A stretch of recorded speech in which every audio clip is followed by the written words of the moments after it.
Welcome to After School Democracy, the podcast that attempts to fill in the gaps you almost certainly missed in school about politics, economics, and history. In the last episode of this series, we discussed the fact that Marxism is not a prescription, but a descriptive critique of capitalism.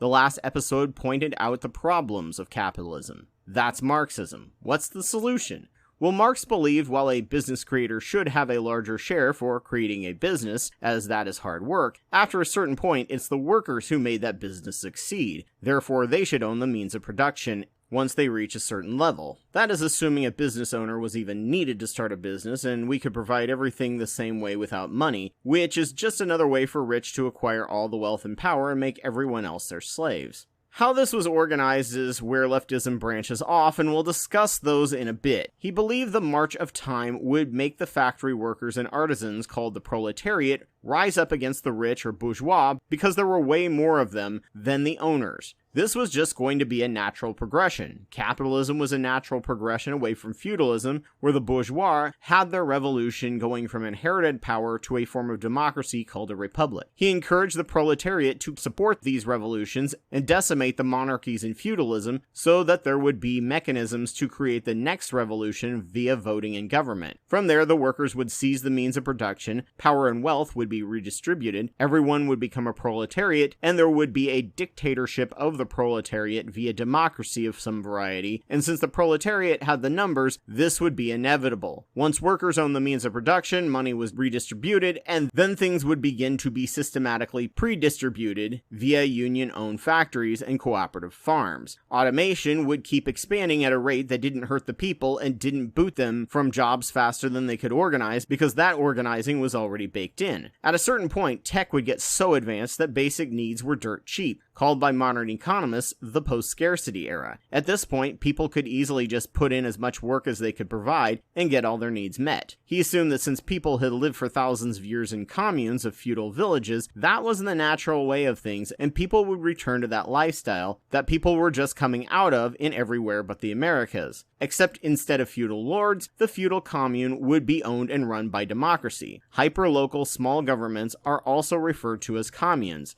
while the communes most known are the communal living spaces where people work, eat, sleep, and breathe very close to each other, and which one someone means can be confusing at times. In the early Communist Manifesto, he wrote about high hopes for the utopian big government that had never been seen before, but as he grew older, he became more skeptical of some of the problems with this and wanted a much more bottom-up approach near the end of his life. However, there were a lot of problems that needed to be overcome first before this would become even remotely a possibility, which is why there are so many versions of socialism and Marxism. When Marx wrote the manifesto, modern republics had only existed for less than 70 years. It was written in 1849, and America had been a republic for literally only 70 years, and France had just come through its bloody Republican Jacobin reign of terror, only to be taken over by Bonaparte and then replaced with kings again. Most of the world still lived as peasants and viewed kings as God-ordained for centuries. The ruling powers were ridiculously anti-republican and used all the same smear tactics modern capitalists have used to damage the credibility of even the tiniest amount of government socialism, and most of the socialism we've had was only able to come about when couched in public defense terms. Sadly, getting a republic right is rough. How much freedom should we give the people? Well, in France, the free press was so free they got more and more radically incendiary that they worked the public up into a frenzy with sensationalized misinformation, and soon witch hunts without the correct right speak or right signaling could label you a traitor to the revolution, and you would become a sacrifice to Madame la Guillotine, even if you had started out as one of the prime movers of the revolution. How much power should the new republic have, and how should it be organized? The Committee for Public Safety in France ended up getting an insane amount of power, and after the stress of running the nation led to a nervous breakdown, Maximilien Robespierre emerged with a massive paranoia, and the Committee for Public Safety became a secret police to find people disloyal to the revolution, killing their political rivals and killing generals who failed left and right, like Darth Vader, even if they had strategically been set up to completely fail. After a time and many violent failures, the model model for a functioning representative democracy took shape, and people all over the world now have some form of republican government, except for that rare place where there is a monarchy. Yes, even North Korea is technically a republic, as a small class of non-royalists claiming to represent the country are in charge. The voting in a republic can be as big as universal suffrage or as small as wealthy or party elites, as happened many times from ancient Rome to early France. The perfect ideal model for addressing what Marx spoke of has yet to arise. There have been many violent attempts and failures to meet all this criteria, but just like with republicanism, they were attempts nonetheless. The first attempt at socialism/anarchism outside of the Jacobin Revolution was the Paris Commune. Under Napoleon's nephew, Napoleon III, was elected as a populist much like Trump and became a dictator for life. Another failed attempt at a republic where a strong man took a republican nation and turned it into a dictatorship. Unfortunately for the French people, he had a massive ego, and Otto von Bismarck, uniting Germany under nationalism, was able to goad him into declaring war via a fake telegram claiming that France was being insulted and mistreated. The press got wind of this, stoking political pressure, and Napoleon took the bait, declaring war thinking France would win. Spoilers, France did not. In fact, the Germans kicked their asses so badly, Paris was under siege all winter to the point that the rats were the only source of meat, and only the rich could afford rat meat. The government moved to Tours and pretty much abandoned Paris for the length of the war. In anger, the proletariat organized and created a communist/anarchist state, run by these two factions. Upon an armistice, the Germans withdrew and the new Paris Commune was the quickest to rebound thanks to their ground-up organization of labor. The split came down to the communists, who said that they should attack the French government while they were weak, as they would never let Paris keep its sovereignty or system of government, while anarchists, heavily influenced by Proudhon, who is these days referred to as a moderate anarchist or mutualist, believe that we should just focus on doing a good job for the people and do their own thing, and if they did a good job, that the French government would have no choice but to let them keep going. The Proudhonists ended up winning out, and by all accounts it was probably the most kick-ass egalitarian and equal place in the entire world. Spoilers,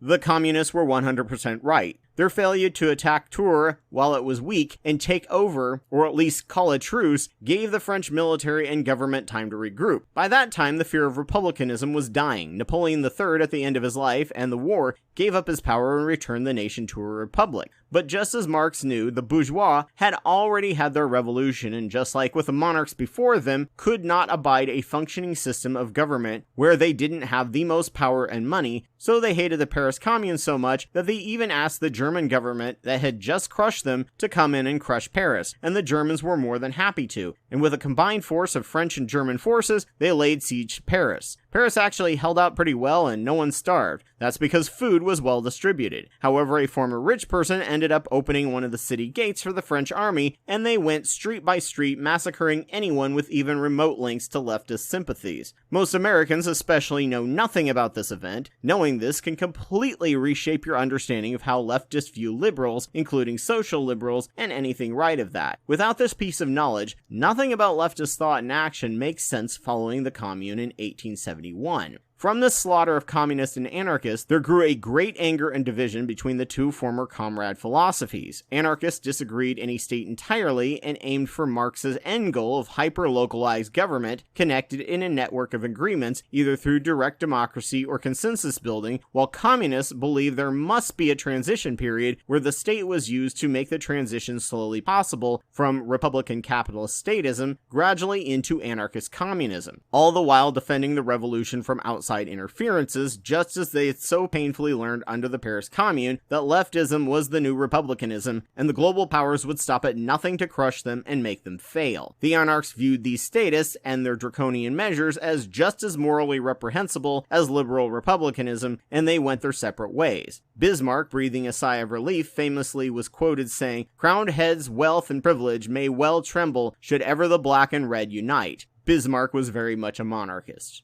We'll go into a few minor attempts at semi-successful anarchism, such as Catalonia and Ukraine, but other than that, the anarchists worked mostly at getting better labor organized, while some were so radicalized from the Paris Commune that they went around and bombed or shot people in power. And of course, just like with Muslims today, most were peaceful, but the press and government were quick to label them all terrorists, hunting them down and hanging or kicking out anyone with anarchist ideology, and knowledge of anarchism in the US as a viable political philosophy was wiped from the American American collective memory, even though without them, many of our labor rights and unions would have not existed. Until recently, anarchism was just viewed as a crazy idea for bleeding heart peaceniks or people who just want an excuse to be lazy and not bother to vote, at least in the US.